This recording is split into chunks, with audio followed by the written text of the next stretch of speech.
नमस्कार, एक और नई वीडियो पर आपका स्वागत है।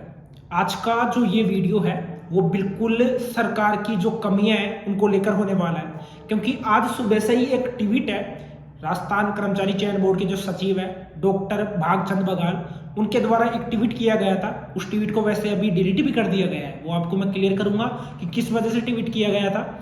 यहाँ पर क्या था कि एक OTR सिस्टम चलता है, वन टाइम रजिस्ट्रेशन। जो स्टूडेंट CET का एग्जाम जिन्होंने दिया होगा, जैसे कि फर्स्ट में CET ग्रेजुएशन बेस का एक तरीके से फॉर्म लगा था, वो फॉर्म लगाने के बाद में आपको वहीं पर आपको जैसे EWS के छात्रों के लिए 400 रुपए और जनरल के स्टूडेंट्स के लिए 600 रुपए लगे थे, तो वो आपका वन टाइम रजिस्ट्रेशन था।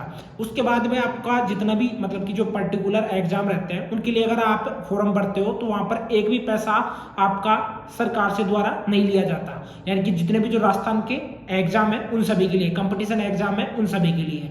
अब क्या हुआ है, राजस्थान कर्मचारी चयन बोर्ड के जो सचिव है, ठीक है, डॉक्टर भागचंद बघाल, उनके द्वारा एक ट्वीट किया जाता है और ट्वीट करके जानकारी दी जाती है कि अब कोई भी ऐसा स्टूडेंट जैसे कि उसने फॉर्म भर दिया और फॉर्म भरने के बाद में एग्जाम देने नहीं जाता है, ठीक है, एग्जाम देने नहीं जाता है, तो उससे जो एग्जाम फीस है वो ली जाएगी, एग्जाम फॉर्म फीस है वो उससे ली जाएगी। साथ ही में उसने ये मतलब कि उन्होंने ये चीज क्लियर भी की है कि कितनी फीस है वो आपसे ली जाएगी, तकरीबन 200 से 300 रुपए आपसे ली जाएगी, ठीक है। एक बार मैं आपको जो ट्वीट दिखा देता हूं, उसके बाद में वैसे तो ट्वीट ऑलरेडी आपका डिलीट हो चुका है। अब सीधी सी आलोचना की जा रही है सरकार की। वैसे तो देखा जाए तो यहाँ पर जो फर्स्ट इंडिया न्यूज है वहां पर भी ये जो बातें हैं वो उनकी चर्चा की जा रही है। साथ में जो हनुमान किसान है, एक तरीके से बेरोजगार संघ के अध्यक्ष है, उनके द्वारा भी ये मांग है छात्रों के समक्ष उठाई गई है।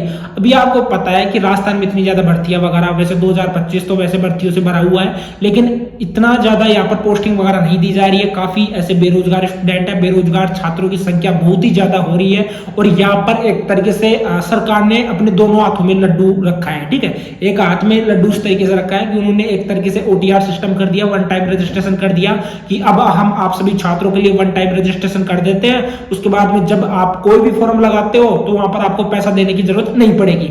और दूसरी तरफ ये ट्वीट कर देते हैं, जैसे कि एक बार मैं ट्वीट पढ़कर बता भी देता हूं कि परीक्षाओं में कंटिन्यू भरकर परीक्षाओं में ना बैठने से आमजन के पैसे व संसाधनों का अपव्यय होता है। अगर इनको ये पहले ही लग रहा था कि आमजन का पैसा लग रहा है, वैसे उनका बोलना ये था कि जैसे कि एक तरीके से बसेज वगैरह जो रहती है उनमें अगर स्टूडेंट नहीं बैठता है तो उनकी जो एक तरीके से वहां पर जो पैसा है वो फिजूल में खर्च होता है। साथ ही में यह किसी के भी हित में नहीं है, इसलिए राज्य सरकार ने निर्णय लिया है कि अब आगे से परीक्षा शुल्क लिया जाएगा। सामान्य श्रेणी का 300 रुपए यहाँ पर बताया जा रहा है और जो रिजर्व कैटेगरी है उसमें 200 रुपए और PH कैटेगरी के लिए 200 रुपए, PH में जो हैंडीकैप स्टूडेंट है उनकी बात की जा रही है। अब ये एक तरीके से सरकार की दोहरी मानसिकता है, ठीक है, यानी कि एक तरीके से अपने मुंह मियां मिट्ठू बनना, ऐसा सिस्टम हो गया, ठीक है। मतलब कि मुंह पर तो कुछ और पीठ पीछे कुछ और, एक तरीके से जड़ काटने का काम कर रही है मेरी नजर में तो। क्योंकि मैंने ट्वीट भी डाला था काफी छात्रों के लिए, जैसे कि अगर आप टेलीग्राम से जुड़ रहे हो तो वहां पर मैंने बताया भी था कि जो हमारे पिछले सरकार में मतलब कि जो कांग्रेस सरकार थी उसमें जो हमारे एक तरीके से CM थे, पूर्व CM थे अशोक गहलोत जी, जिनको जादूगर बोलते हैं, उनके द्वारा देखो बजट को तो रिपीट कर दिया जाता था, लेकिन एक तरीके से नई भर्तियों के बारे में जानकारी है, एक तरीके से छात्रों के लिए काफी फायदा उन्होंने किया था। नई नई भर्तियां भी निकाली थी, काफी ज्यादा पोस्टिंग वगैरह भी दी थी।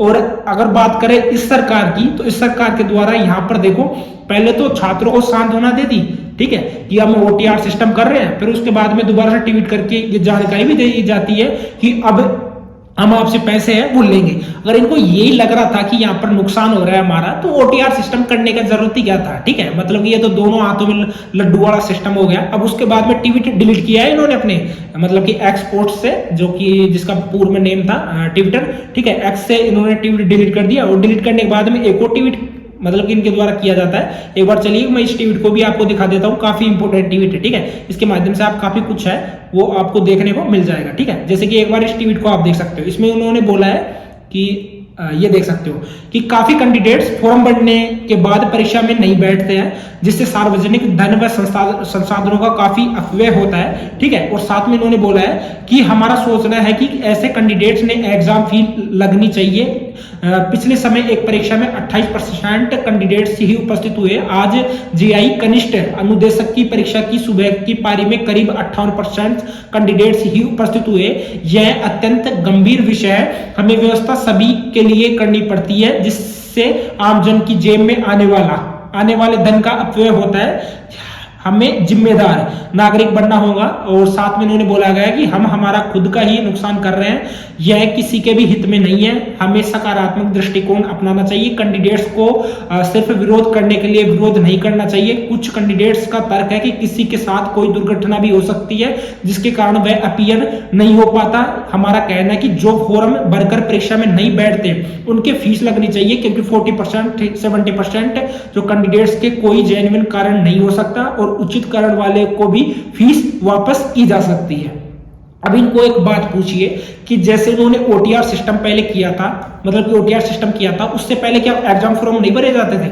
बिल्कुल भरे जाते थे। और उसमें भी काफी जो स्टूडेंट है वो एक तरीके से अनुपस्थित है वो रहते थे, यानी कि उनको जिनको नहीं देना, जैसे कि मैं फॉर्म भरता हूं, मेरी तैयारी नहीं है या मेरी कुछ ऐसी प्रॉब्लम्स हो जाती है कि मैं एग्जाम देने नहीं जाता हूं, तो वो मेरी कंडीशन है, मैं नहीं जा पाता। उन चीजों के लिए मैं प्रिपेयर नहीं हूं और मैंने तैयारी अच्छे से नहीं की है, इस वजह से मैं उस चीज को टाल देता हूं। लेकिन ऐसा स्टूडेंट जो तैयारी करता है, लगातार तैयारी करता है, वो कुछ भी हो जाए, ठीक है, कुछ भी हो जाए, कल का एग्जाम है तो वो आज रात को ही वहां पर सेंटर में पहुंचने की कोशिश करता है, ठीक है। पढ़ने वाला बच्चा इन चीजों में कभी भी एक तरीके से इनका समर्थन है वो नहीं करता है। बाकी आपको मैं क्लियर भी कर दूं कि अगर इन्होंने ओटीआर सिस्टम किया भी है तो छात्रों के समक्ष में ये किया है ना, अगर इतना कुछ थोड़ी इनको हानि हो रही है तो उसको तो सरकार भुगत सकती है, क्योंकि यहाँ पर देखा जाए तो एक सीएम अनुप्रति कोचिंग योजना है जिनका जो नोटिफिकेशन है अभी तक सरकार के द्वारा लागू नहीं किया गया, तो इनसे तो क्या ही उम्मीद करें, क्योंकि यहाँ पर एक तरीके से सब एक तरीके से अपने फेस को बिल्कुल क्लियर करने आ जाते हैं कि यहाँ पर सब कुछ इनके अनुसार हो रहा है और ये जो कर रहे हैं वो बिल्कुल ठीक है। बाकी इनको और स्टूडेंट्स है उनसे कुछ भी मतलब नहीं है, ठीक है। मेरी नजर में जो इन्होंने ये किया है वो गलत किया है। अगर इनको ऐसा लग रहा था तो ओटीआर सिस्टम इनको करना ही नहीं था। हाँ, आप में से कुछ ऐसे स्टूडेंट भी होंगे जो कि इस जो मत है इसका बिल्कुल समर्थन करेंगे, करना भी चाहिए, लेकिन मेरी नजर में ये गलत है, ठीक है। क्योंकि मैंने बताया कि जो स्टूडेंट नहीं पढ़ता है उसका काम होता है ओनली एग्जाम फॉर्म फीस भर के, यानी कि जो फीस है उसको सरकार को देना, ठीक है। अब वो पैसा इनके पास में नहीं पहुंच रहा है तो इनको एक तरीके से चुलबुल है वो इनके मची पड़ी है, ठीक है। सीधी सी बात है जो कि मैंने आपको क्लियर कर दी है।